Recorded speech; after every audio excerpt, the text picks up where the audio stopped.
तो दोस्तों स्टूडेंट के लिए उसका लैपटॉप बहुत ज़्यादा इंपॉर्टेंट होता है। मतलब अगर पढ़ाई के साथ साथ कोडिंग करनी है तो लैपटॉप चाहिए, एडिटिंग करनी है तो लैपटॉप चाहिए, गेमिंग करनी हो, मूवी देखना हो या इवन पैसे कमाने हो तो भाई लैपटॉप चाहिए। अब स्टूडेंट्स के बेसिकली दो कैटेगरी हैं, पहला एकेडमिक्स एंड दूसरा स्टडी मटेरियल। तो एकेडमिक्स वाले कैटेगरी में जो स्टूडेंट्स हैं उनको या तो स्टडी करनी होती है, कोडिंग करनी होती है, documentation, projects, web browsing, media consumption, maybe some research work या मान लो ट्रेडिंग करनी होती है। इनको चाहिए अच्छी battery backup and decent lag free performance, plus at the same time lightweight होना चाहिए लैपटॉप। वहीं पे जो स्टडी मटेरियल वाला ग्रुप है उसमें लोग पढ़ाई के साथ साथ gaming, editing, graphic designing, high and की कोडिंग, AI ML के मॉडल्स ट्रेन कर लेते हैं कभी कभार, 3D blender, AutoCAD, solid works या फिर एनसिस जैसे सॉफ्टवेयर भी यूज़ कर लेते हैं एंड बहुत सारे लोग एनिमेशन भी करते हैं। तो अगर आप इनमें से कोई एक काम भी करते हो, आप स्टडी मटेरियल वाले कैटेगरी में आते हो। इनको मोस्टली अच्छी CPU परफॉर्मेंस एंड तगड़ी GPU परफॉर्मेंस चाहिए होती है। तो आप डिसाइड करो आप इनमें से कौन से कैटेगरी में फॉल करते हो। अगर आप दोनों कैटेगरी में फॉल करते हो तो मैं बोलूँगा आप स्टडी मटेरियल वाले कैटेगरी में खुद को कैटेगराइज कर लो। सो कैटेगरी तो फाइनल हो गई। अब CPU एंड GPU कौन सा लें, क्योंकि भाई मार्केट में जैसे ही हम CPU देखते हैं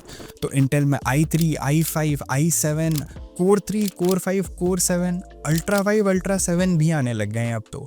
एंड उसी के साथ राइजन में राइजन 3, राइजन 5, राइजन 7, राइजन 9, इनमें से कौन सा वाला CPU ले। तो देखो मैं सारा कंफ्यूजन दूर कर देता हूँ। i3, i5, i7 आप कोई भी ले सकते हो। देखो i7 टॉप का है, फिर i5, फिर i3 सबसे नीचे। लेकिन आप इन तीनों में से कोई भी CPU लो, मेक श्योर 12 जन या 13 जन तो एटलीस्ट होना चाहिए। मतलब i3, i5 के आगे जो दो नंबर हैं उनमें 1-2 लिखा होना चाहिए या फिर 1-3 लिखा होना चाहिए, ठीक है। तो मतलब वो 12 जनरेशन है या 13 जनरेशन है। सेम जैसे आप राइजन के CPU देखोगे तो भले आप राइजन 3 लो, राइजन 5 लो या राइजन 7 लो, वो एटलीस्ट 6000 सीरीज से शुरू होने चाहिए। फॉर एग्जाम्पल राइजन 5 का 6600H या फिर राइजन 7 का 7435HS या राइजन 3 का 7320U। अब ये जितने भी CPU हैं या तो वो 6 से शुरू हो रहे हैं या तो 7 से शुरू हो रहे हैं। जो 7 से शुरू हो रहे हैं वो 7000 सीरीज, जो 6 से शुरू हो रहे हैं वो 6000 सीरीज। एंड सीरीज जितना बढ़ता रहेगा उतना बेहतर। लेकिन आपने एंड में देखा होगा एक सफिक्स लगा रहता है, P, U, H, HS, HX। अब इनमें किसको कंसीडर किया जाए। देखो U एंड P वाले CPU आपका बेसिक काम आराम से हैंडल कर लेंगे एंड साथ ही में काफ़ी बढ़िया बैटरी बैकअप देंगे। तो फर्स्ट कैटेगरी वाले स्टूडेंट्स को मैं इन सीरीज़ के CPU लेने के लिए हाईली सजेस्ट करूँगा। अगर आप सेकेंड कैटेगरी में आते हो तो आप H, HS या HX को कंसीडर कर सकते हो। इनमें HX सबसे बेस्ट है, उसके बाद आता है H एंड लास्ट में आता है HS। लेकिन कोर 3, कोर 5, कोर 7 भी तो आ रहे हैं। अब देखो ये बेसिकली नए CPU हैं, नए नाम के साथ, सेम i3, i5 और i7 का। मतलब i3 की जगह कोर 3, i5 की जगह कोर 5 एंड i7 की जगह कोर 7। लेकिन इनमें जो CPU का नाम है वो 3 डिजिट का है एंड शुरू या तो 1 से हो रहा है या तो 2 से हो रहा है। देखो जो CPU 1 से शुरू हो रहे हैं वो सीरीज़ 1 है एंड जो 2 से शुरू हो रहे हैं वो सीरीज़ 2 है। सीरीज़ 2 सीरीज़ 1 से बेटर है। इनमें भी U सीरीज़ है और H सीरीज़ है एंड U एंड H तो मैं बता ही चुका हूँ। अल्ट्रा 5, अल्ट्रा 7, अल्ट्रा 9 में देखोगे तो यहाँ पे भी आपको सेम सीरीज़ का ही कॉन्सेप्ट मिलेगा, या तो 1 से शुरू होंगे या तो 2 से, एंड सीरीज़ 2 सीरीज़ 1 से बेहतर है। बट एंड में आपको H तो दिखेगा ही, बट V अल्फ़ाबेट भी दिख जाता है। अब V अल्फ़ाबेट अल्ट्रा सीरीज़ में जब आता है तो वो और कुछ नहीं, वो U सीरीज़ ही है अल्ट्रा CPUs का।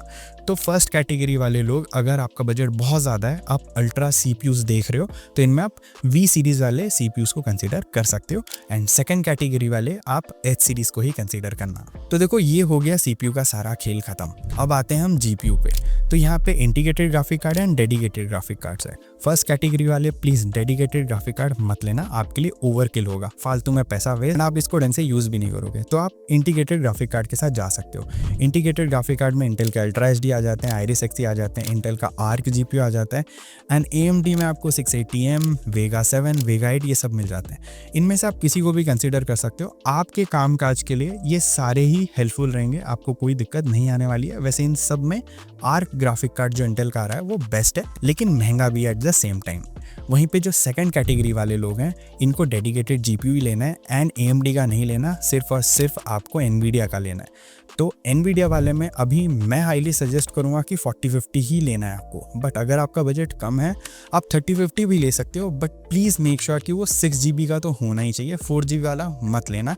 एंड AI ML वाले जितने भी स्टूडेंट्स हैं आपको डेडिकेटेड ग्राफिक कार्ड वाला लैपटॉप ही लेना है। मेक श्योर 6 GB 3050 होना ही चाहिए।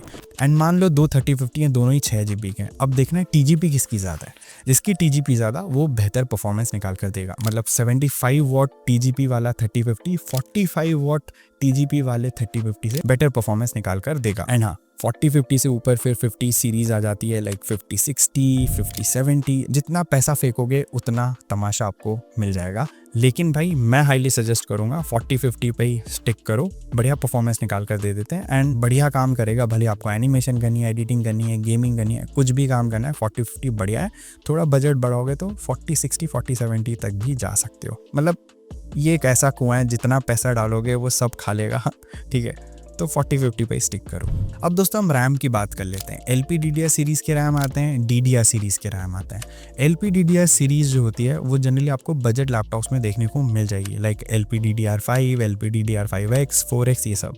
तो अगर आपका बजट 30 to 40,000 का है, मैं बोलूँगा LPDDR5 रैम प्लीज़ आँख बंद करके ले सकते हो, बट मेक श्योर कि वो एटलीस्ट 16 GB के होने चाहिए, क्योंकि ये मदरबोर्ड पे सोल्डर्ड रहते हैं जितनी भी LPDDR सीरीज़ के रैम आते हैं, एंड इनको आप फर्दर अपग्रेड नहीं कर पाओगे। तो मेक श्योर अगर LPDDR रैम ले रहे हो वो 16 GB का तो होना ही चाहिए। अगर आपका बजट ज़्यादा है तो DDR4 DDR5 रैम भी ले सकते हो। DDR4 सही है लेकिन DDR5 बेटर है। अगर आप दूसरी कैटेगरी में आते हो, ठीक है, तो भाई आपको आंख बंद करके DDR5 रैम ही लेना है। LPDDR5 रैम कंसीडर मत करना। और देखो सिंगल चैनल रैम्स आती हैं, डुअल चैनल रैम आती हैं, डुअल चैनल रैम बेटर है। फिर अगर SSDs की बात करूँ तो Gen 3 SSD है, Gen 4 SSD है, Gen 5 SSD है। अब Gen 5 बेस्ट है, उसके बाद है Gen 4 एंड लास्ट में है Gen 3। फर्स्ट कैटेगरी वाले लोग Gen 3 भी ले सकते हैं, बट अगर आप सेकंड कैटेगरी में आते हो प्लीज़ भाई Gen 4 से नीचे मत जाना। फ्यूचर प्रूफ बेटर है आप लोगों के लिए, मतलब आपके काम के लिए। तो मेक श्योर Gen 4 SSD लेना अगर आप सेकंड कैटेगरी में आते हो। अब दोस्तों अगर मैं डिस्प्ले की बात करूं तो TN पैनल्स हैं, IPS पैनल है एंड OLED पैनल है। OLED पैनल बेस्ट है, फिर आता है हमारा IPS पैनल एंड लास्ट में हमारा TN पैनल। अगर आपका बजट एकदम कम है तो TN पैनल आप ले लो भाई, कोई दिक्कत वाली बात नहीं है। लेकिन अगर आपका बजट ऐसे 40 से 50 हज़ार तक का भी है तो please make sure IPS display ही लेना, क्योंकि व्यूइंग एंगल्स थोड़े से बेटर मिल जाएंगे आपको। और अगर आपका बजट बहुत ज़्यादा है तो आप OLED पैनल्स भी कंसिडर कर सकते हो।